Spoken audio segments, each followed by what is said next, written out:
The night Netflix released The Reckoning, it didn't feel like a documentary drop. It felt like a warning, no trailer blitz, no red carpet, just 4 episodes, quietly uploaded, each more devastating than the last. What began as a midnight scroll for viewers turned into a cultural event by morning. Within hours, timelines were flooded. TikToks, tweets, live streams, reaction threads. The world was not just watching, it was unraveling Diddy's empire in real time. And right there, stoking the fire, 50 Cent. With one Instagram post, he lit the match. This is just the beginning. More to come. That wasn't just a flex, it was a threat, a signal. And suddenly a decades-old rivalry had turned into something darker and more permanent. Before we go deeper into what this really means, make sure to subscribe. This is just the beginning of what may be the most explosive fallout in hip-hop history, and we're tracking every step. Back to the story. The documentary didn't rely on flash or fast edits. It didn't need to. What it showed was enough.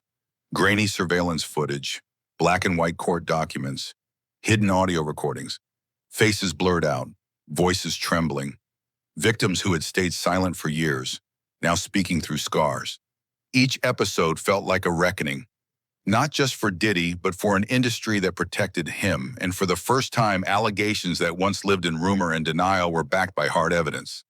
Cassie Ventura's story, long dismissed, was suddenly undeniable. Viewers saw shaky hotel footage, blurred security tapes, and synced audio that matched the timestamps of her original case filings, almost to the second. It wasn't dramatized, it was documented. But the reckoning didn't stop there. It pointed backward to unresolved murders, industry cover-ups, and whispers that had haunted hip-hop since the 90s. Tupac, Biggie. The names weren't just mentioned, they were dissected. Interviews with ex-bodyguards, producers, and old associates resurfaced allegations long buried under fame and money. And as if that wasn't enough, the show ended each episode with cliffhangers that felt more like threats than conclusions. The message was clear. There's more. Much more. And 50 Cent, now both executive producer and cultural whistleblower, was ready to deliver it. By sunrise, hashtags were trending worldwide. Hampash The Reckoning, #Diddy Exposed, #50 Cent Reveals. YouTubers paused their uploads to cover it. Podcasts scrapped episodes to go live. The internet became a crime board, connecting hashtags, sourcing screenshots, rewinding scenes for clues. And in the center of it all, Sean Diddy Combs, a man once seen as untouchable, now stood stripped of his legend, his empire trembling. But this wasn't just cancel culture. This was exposure. And with 50 Cent promising there's more footage on the way, the reckoning had only just begun. Some secrets aren't buried, they're floated. Hidden in plain sight, under the sun, behind designer sunglasses and luxury waves. But even oceans have memories. And when the documentary hit episode 2, those memories came crashing back. It starts with the yacht. For years, it was the stuff of quiet rumors, whispers in VIP lounges, NDA-covered gossip passed like contraband at industry events. Diddy's infamous yacht parties, exclusive, mysterious, and aggressively private. Celebrities came and went, but no cameras were allowed. No phones, just contracts. NDAs thicker than scripts, and stories that always ended in silence. Until now, The Reckoning didn't just mention the yacht, it pulled the anchor. Interviews with blurred faces, disguised voices, women describing identical setups, flown out with promises of networking, only to find themselves isolated on international waters. No press, no oversight, no escape. One woman, her voice trembling beneath the distortion, said, "It wasn't a party. It was control. We signed papers. We couldn't even speak our real names out loud. And once the sun went down, everything changed." Another described being told to stay below deck during certain hours. She said there were special guests, names redacted in the documentary, who arrived by speedboat, conducted meetings, and left before dawn. No one ever talked about what happened, because they couldn't. Legally, they were locked, but 50 Cent's team found the loophole. In one stunning segment, The Reckoning revealed a contract, a leaked NDA allegedly used at these gatherings. Buried within the fine print was a clause that, under recent legal scrutiny, could be considered coercive. It stated that any mention of what occurred on the vessel, even to a therapist, would result in legal action. Legal experts interviewed in the doc called the clause highly unusual and borderline unconstitutional. One even claimed it resembled terms used in corporate espionage, not celebrity parties. And then came the bombshell. One of the former attendees, anonymously interviewed, provided location metadata from old photos she had secretly backed up. The coordinates matched a known Diddy-owned yacht, registered under a holding company, docked off the coast of St. Barthélemy. Time-stamped, dated, matched to a known party in 2016. As this surfaced, Reddit threads exploded. Old paparazzi shots re-emerged. Users began identifying guests from blurry backgrounds. A timeline began forming. Suddenly, something that once felt like gossip was transforming into something forensic. And in the middle of it all, the NDA. That contract, now leaked and dissected, became more than a gag order. It became evidence of control, of manipulation, of silence weaponized as protection. Backlash spread fast. Legal analysts on YouTube and TikTok called for investigation. Advocacy groups spoke up, urging women who had been part of those parties to come forward under whistleblower protections. A wave of possible victims began reaching out to investigative journalists, some anonymously, some ready to speak. And 50 Cent? He posted a single photo, a yacht, black and white, no caption. It was enough. The message was clear. We're just getting started. There's more on that boat, more stories, more footage, and more people who are finally willing to speak, if only someone's willing to listen. It wasn't just Netflix that dropped a bomb. Behind the scenes, another vault was quietly opening, one that didn't belong to any studio or network. It belonged to Curtis Jackson, 50 Cent. In the days following the documentary's release, while the world was still reeling from the footage and allegations, 50 Cent went silent. Not a press tour, not a single interview. Just one strategic move, a cryptic Instagram post, a screenshot of a film editing software with a blurred-out timeline and the words, "We ain't done yet." That was it. No hashtags, no tags, just a digital wink. But insiders already knew what it meant. Rumors of 50 sitting on exclusive content had circulated since the beginning of the investigation. Whispers that during his pivot to television, he had quietly assembled a research team, ex-cops, journalists, former security guards, and allegedly 2 private investigators who once worked the Las Vegas Strip during the 1990s, around the time of Tupac's murder. Why? Because this wasn't just a TV project to him. This was personal. In the reckoning, several pieces of footage were marked courtesy of G-Unit Filmworks, a label not widely recognized outside his hardcore fan base. But those who know that's 50 Cent's production arm. And it didn't just provide stock B-roll, it delivered original footage, interviews, depositions, confessionals that had never been seen before. Where did it come from? Sources say 50 began collecting material nearly 3 years ago, long before lawsuits against Diddy went public. He had apparently heard enough industry whispers, seen enough backstage chaos, and knew that where there was smoke, there was usually a hard drive, and that's where things get chilling. According to one insider who spoke to Hip Hop DX anonymously, 50's team had acquired security footage from multiple former Diddy-owned properties. Not hacked, not stolen. Purchased, legally, through whistleblowers who no longer had loyalty to a falling empire. Footage allegedly showing late-night meetings, emergency exits used at 3 a.m., black SUVs coming and going from underground garages. But what really rattled the industry wasn't just that 50 Cent had footage, it was that he knew how to use it. In a now viral moment from his MSNBC interview with Ari Melber, when asked about the Diddy documentary, 50 simply smiled and said, "Justice for Diddy, he'll be home soon.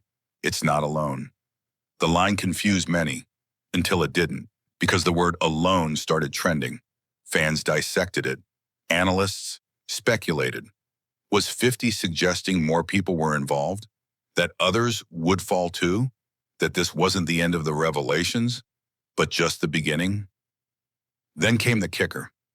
Multiple sources from within Netflix confirmed that only 60% of the material 50's teams submitted was used in The Reckoning. The rest held back for legal reasons, for future releases, for the right moment, and that moment may be coming. 50 Cent's team recently filed paperwork with the Copyright Office registering a new title under G-Unit Filmworks, The Vault. All my best uncut confessions from the industry's darkest corners. The document lists several contributors, some anonymous, and over 4 hours of footage, classified as unscripted documentary content, which means one thing. The vault isn't empty, and if what's in there is anything like what we've already seen, the reckoning is far from over. It's only evolving, growing, waiting, because when 50 Cent plays chess, he plays long games. And if the first move ended Diddy's legacy, the next might drag more names into the spotlight. There are wounds that time never closes, names that never fade, and questions that still echo louder than answers. Two of those names? Tupac Shakur and Christopher Wallace. Biggie Smalls. For decades, the murders of Tupac and Biggie have lived in the heart of hip-hop like unresolved trauma. More books than trials, more theories than arrests. And for years, there was one name that hovered in the background. Uncharged, untried, but never untouched. Diddy. The Netflix documentary cracked that door wide open. For the first time on a mainstream platform, The Reckoning laid out timelines, audio clips, archived testimonies, witnesses who had vanished from the public eye, and a chilling narrative that suggested the murders of Tupac and Biggie weren't just random acts of East versus West violence. They may have been calculated moves in a game of power, fear, and betrayal. Keith D., the street figure turned federal informant, had already spoken publicly. But in The Reckoning, his words were echoed by a chorus of people who had never dared speak. Former security guards, backup dancers, nightclub staff. One even claimed they had seen Diddy give a nod, not a command, just a nod, before a black SUV pulled out of a Vegas hotel lot the night Tupac was gunned down. That testimony sent a ripple through the culture because it aligned, almost frame by frame, with LAPD reports that had been buried since the 1990s. Reports that hinted at meetings, warnings, quiet phone calls made from payphones hours before both murders. But it wasn't just about murder. It was about what followed. Tupac's murder was followed by silence. No arrests. Biggie's too. Despite enormous pressure, the investigation stalled. Every lead went cold. Every witness either vanished or recanted. And yet, behind the scenes, the music industry moved on, with Diddy climbing higher than ever. To some, it was just coincidence. To others, it was strategy. And here's where 50 Cent's voice added gasoline to the fire. In his most recent interview with MSNBC's Ari Melber, when asked who his favorite villain was, he didn't hesitate. He smiled and said, "I kind of like Diddy." A single sentence, but in context, it felt like a dagger wrapped in charm, because that line wasn't about admiration. It was about character, about someone who had navigated the darkest corners of the industry and emerged untouchable. Until now, and fans knew it. Within hours, social media turned that quote into a meme, then into a warning. Because if 50 was calling Diddy his favorite villain, then this wasn't just a story anymore. It was war. War on silence. War on closed cases. War on an era that raised questions no one had the power or the proof to answer. Until now, The Reckoning connected dots. 50 Cent illuminated the shadows. And for the first time, the names Tupac and Biggie weren't being used for nostalgia or sales, but for justice. Because their ghosts never really left. They've just been waiting for someone to speak their names with the truth. In every storm, there's a moment when the wind shifts, when everything that once stood unshaken finally starts to crack. For Sean Diddy Combs, that moment had a name: Cassie Ventura. She had once been the quiet partner, the face beside the empire. Now she was the witness who held the key to unlocking everything. Her lawsuit had made headlines, but headlines come and go. This was different. Netflix didn't just revisit her claims, it validated them. Frame by frame, The Reckoning peeled back layers of silence, blurred security footage from hotel lobbies, audio recordings of muffled arguments, A cell phone video, once dismissed as inconclusive, now matched Cassie's sworn timeline down to the minute. And as the footage rolled, viewers didn't just hear her story, they felt it. The trembling in her voice, the isolation in her surroundings, the confusion that always seemed to end with silence and control. In one particularly chilling segment, an unnamed insider recalled walking in on a room mid-argument. Cassie's voice panicked, Diddy's tone eerily calm. The source said, "It was like watching someone extinguish a fire by staring at it. He didn't yell, he just waited for her to surrender." These weren't just accusations, these were patterns. And when Cassie's legal team took this documentary and placed it in front of Judge Arun Subramanian, it wasn't for publicity, it was for justice. In an emergency filing just days after the documentary's release, Cassie's attorneys submitted new corroborating evidence, time-stamped surveillance clips, enhanced audio files, and a side-by-side comparison of her 2019 testimony against the newly surfaced footage. The similarities were undeniable. Inside the courtroom on December 10th, prosecutors played unedited versions of the documentary for the judge. The room fell silent. Not a phone, not a cough, just the weight of everything people had ignored for too long. Then came the turning point. Judge Subramanian leaned forward, scanned the timeline of abuse laid out by federal investigators, and made his voice heard. What this reveals is not a series of isolated incidents. This is a long-standing, deliberate pattern of manipulation and psychological control. He called it more severe than previously understood. And with that, the gavel dropped. The 50-month sentence that Diddy's team had negotiated was vacated. In its place, life, a full-blown reversal, an empire shattered, and Diddy, once untouchable, now slumped in his chair, visibly shaken as marshals approached. It was history unfolding in real time, not because of one interview, not because of rumors, but because Cassie chose not to disappear, because someone finally listened, and because the truth, when seen clearly enough, becomes something even the most powerful can no longer escape. Before the courtroom could even close its doors, the internet had already passed its own judgment. TikTok lit up like a siren in the dark.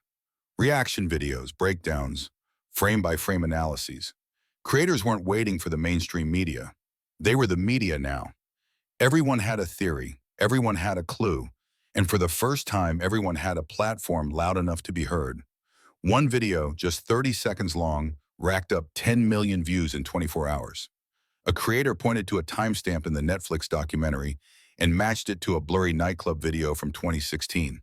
The angle, the faces, the bodyguard's jacket, it was all there. What had once been a meaningless clip suddenly became evidence. And it wasn't just TikTok.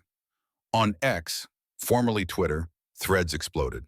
People were comparing screenshots from old MTV Cribs episodes, matching furniture to backgrounds in the documentary.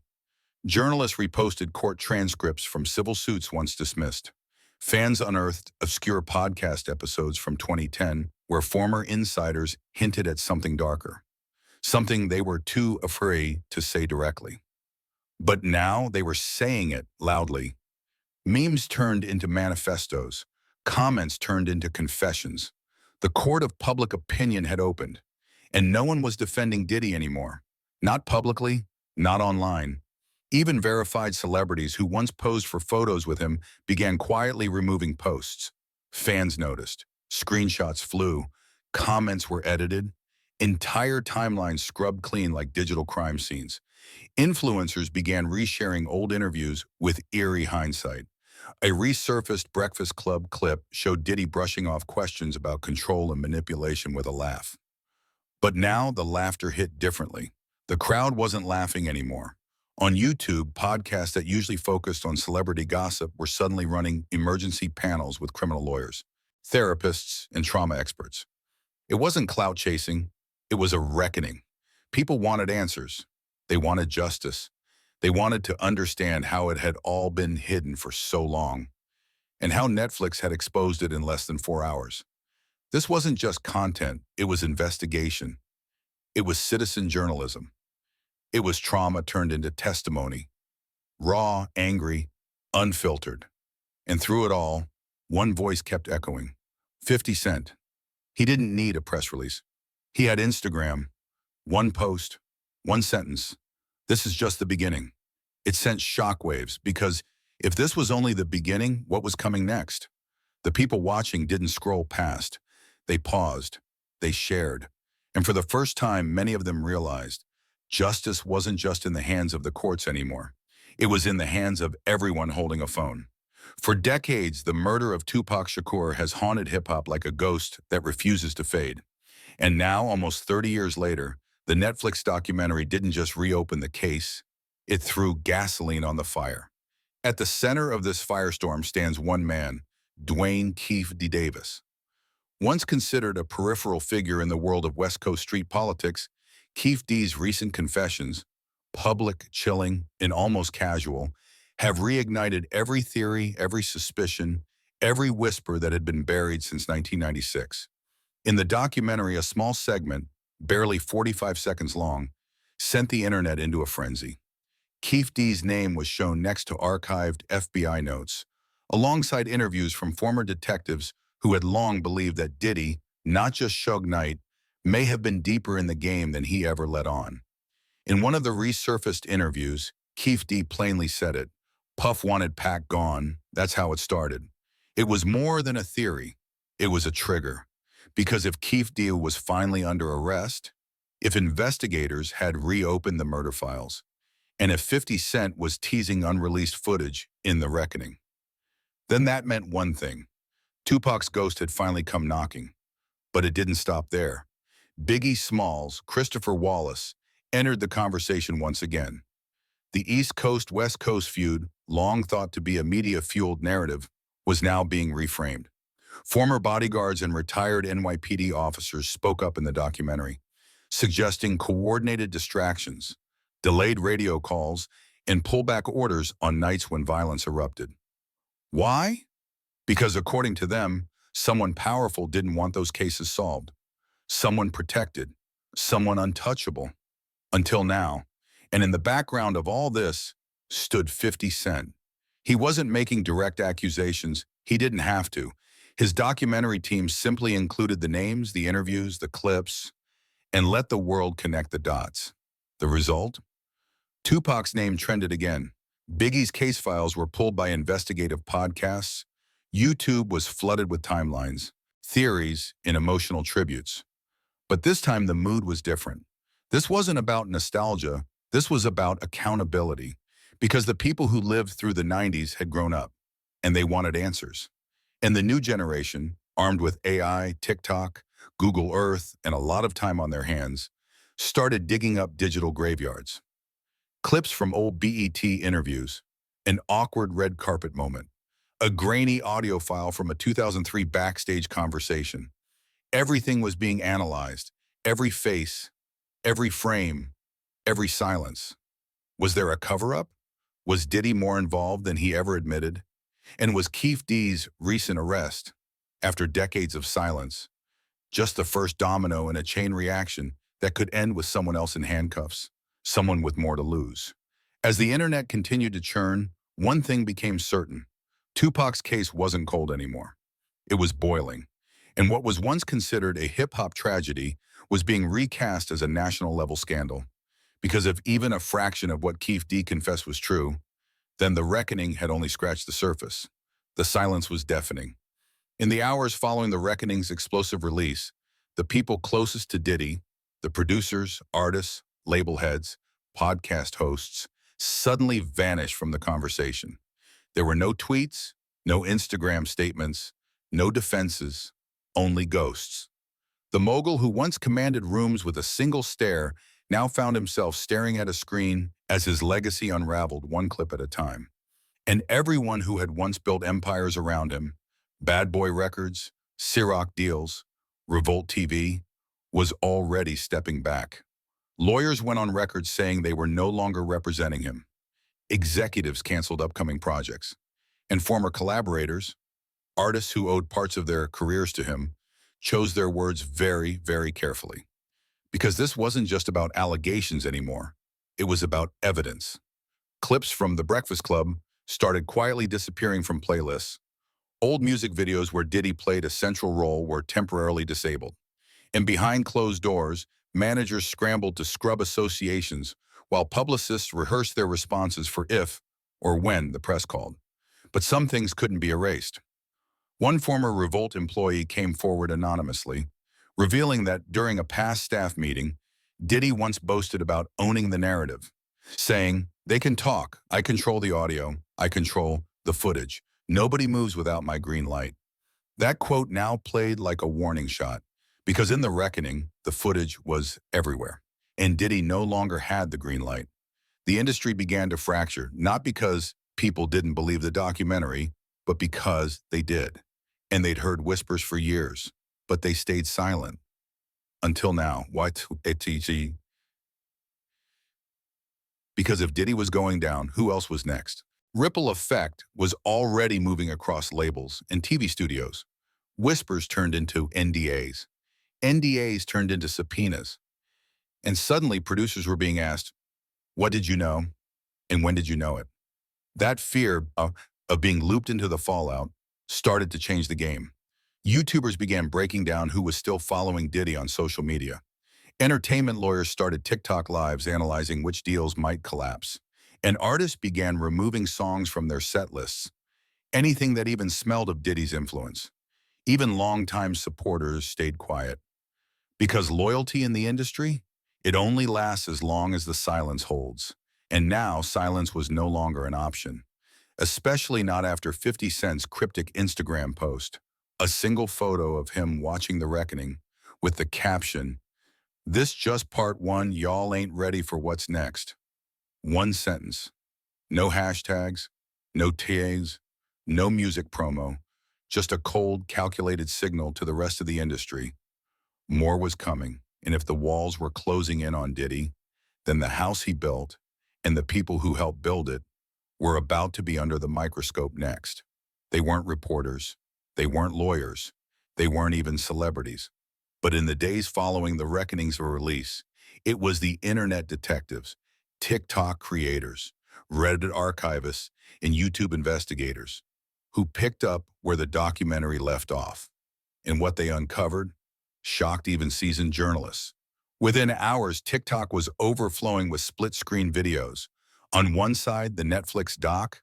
On the other, old music videos, behind-the-scenes clips, surveillance footage, archived interviews, time-stamped, dissected, and synced. One viral post showed Cassie's 2011 backstage footage, aligned frame by frame with audio from a previously unseen segment in the documentary. The clip went viral overnight, not because it was sensational, but because it was undeniable.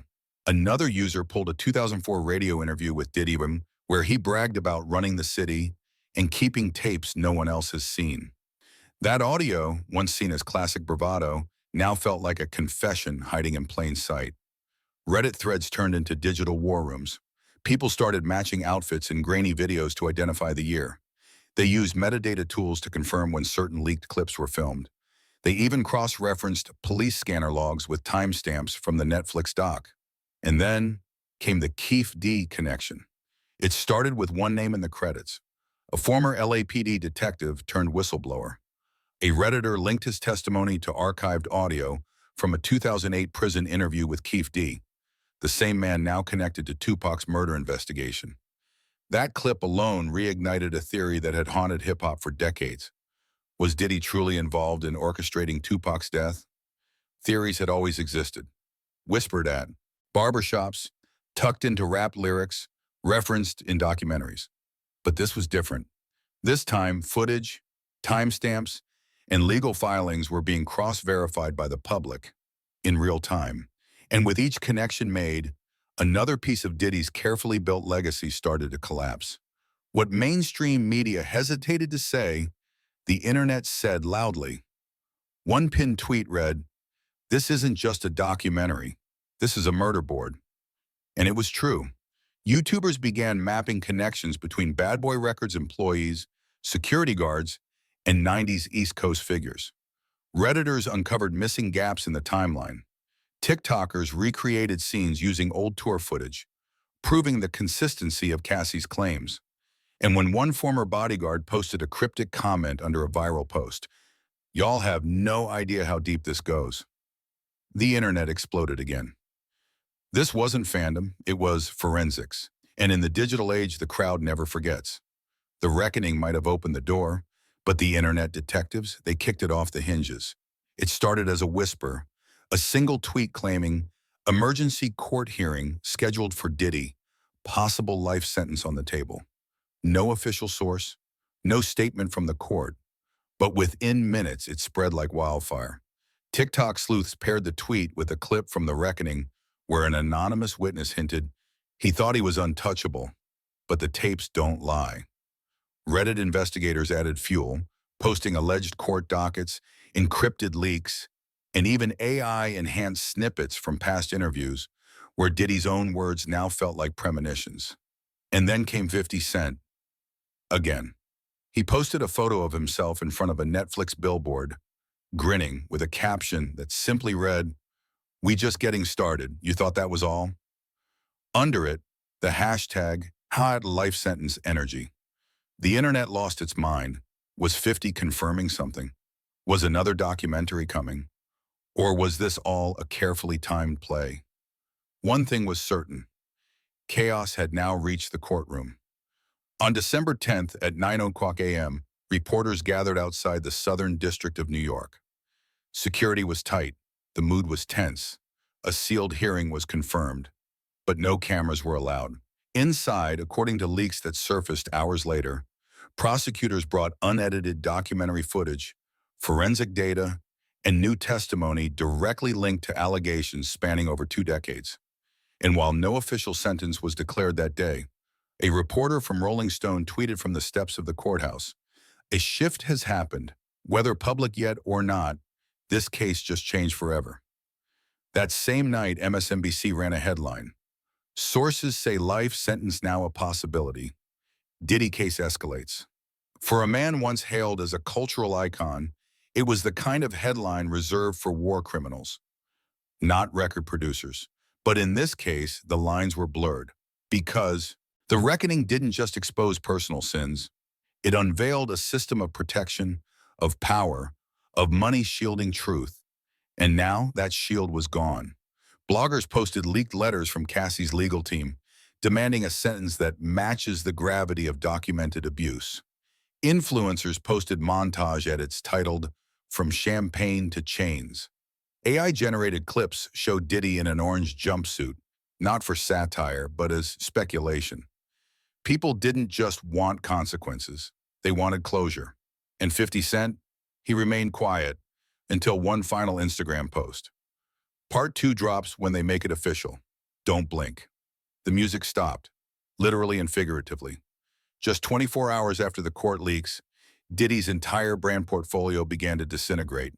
K-Rock, pulled from shelves in major markets. Revolt TV, emergency board meeting, advertisers gone. Sean John, silent. Socials wiped clean. Spotify removed him from their curated hip-hop playlists. Apple Music followed, quietly stripping his name from collaborative promotions. And the silence from Bad Boy Records? Deafening. One by one, former collaborators began removing photos. Artists who once shouted, "Can't stop, won't stop," were now posting cryptic Bible verses and praying for victims. It wasn't a rebrand, it was a mass exodus. And perhaps most symbolic of all, Madison Square Garden canceled a planned tribute concert celebrating 30 years of hip-hop, headlined by Diddy. No replacement was announced, no refund statement, just canceled. Meanwhile, YouTube channels broke down the financial carnage. Analysts estimated his revenue streams had dropped by 87% in less than a week. Lawsuits were stacking, civil cases reopened, more accusers prepared to step forward. And brands that once begged to associate with his mogul energy, now sending cease and desist letters to distance themselves. It wasn't just about Diddy, it was about the system that enabled him, and the domino effect now crashing down on the culture, the industry, the legacy. Music historians scrambled. Documentaries were being rewritten. Influencers debated, should his Grammys be revoked? And in the middle of it all, 50 Cent, again, struck a nerve. Posting a black and white photo of Diddy from the early 2000s with the caption, "This was the face of the industry. Now tell me again why I left the game." People knew what he meant. He wasn't just throwing shade, he was burning the entire legacy down. In the background, quietly, Netflix announced record-breaking viewership for The Reckoning, top 10 in 49 countries, highest retention rate for a docuseries in 2025, and a note from the official Netflix PR team, "Viewer demand is forcing us to accelerate plans for part 2. This wasn't just Diddy's fall. It was the collapse of an era, one hit, one empire, one kingmaker at a time, and the streets weren't chanting his name anymore. They were asking a question. If this is what power hides, what else haven't we seen? It didn't end with a statement, not with a press release, not with a staged apology or a public denial. It ended with silence. Diddy vanished from the spotlight he once craved. No more front row appearances, no more Instagram celebrations, no more champagne-soaked parties backed by flashing cameras. Just silence. The gates to his mansion remained closed. His legal team stopped answering questions. His verified accounts grew quiet. And one by one, the people who once proudly stood behind him, the collaborators, the executives, the industry friends, all stepped back, pretending they had nothing to do with the man they once praised. But silence isn't the absence of guilt. Sometimes silence is the loudest confession of all. The public felt it. The fans felt it. Even his fiercest defenders couldn't explain it away anymore. What began as whispers had become a roar, louder than any beat Diddy ever produced, sharper than any lyric 50 Cent ever fired. Justice was no longer a fantasy. It had form now, a name, a face, and most importantly, a trail of evidence that could no longer be ignored. Behind closed doors, investigators worked quietly. Depositions reopened. New testimonies were gathered. Old files once marked unsolved were dusted off. And in the background, one sentence kept resurfacing again and again. This isn't over. Because it never was. From the alleys of 90s East Coast hip-hop to the penthouses of modern entertainment, the same darkness lingered. Hidden behind contracts, under NDAs, and between the flashing lights of fame. But now the spotlight has turned, and it's no longer on Diddy's success story. It's on his reckoning. 50 Cent didn't need to speak again. He had already done enough. The public had taken over. They had connected the dots. They had seen the tapes. They had felt the emotion. And now they were demanding the rest of the truth. Rumors of a second part to the documentary are already stirring. Sources say even more explosive revelations are waiting. And if part 1 cracked the surface, part 2 might be the final nail. And so Diddy's empire ends not in music but in mystery. Not with applause, but with accountability. Not with a curtain call, but with the haunting weight of everything left unsaid. Because in the end, this wasn't just about Diddy. This was about everyone who got away with it for too long. This was about the survivors who were silenced. This was about the truth that refused to stay buried. And this was the final shot. Not fired with a weapon, but with a camera, with a voice, with a story finally told. The reckoning isn't over. It's only just beginning.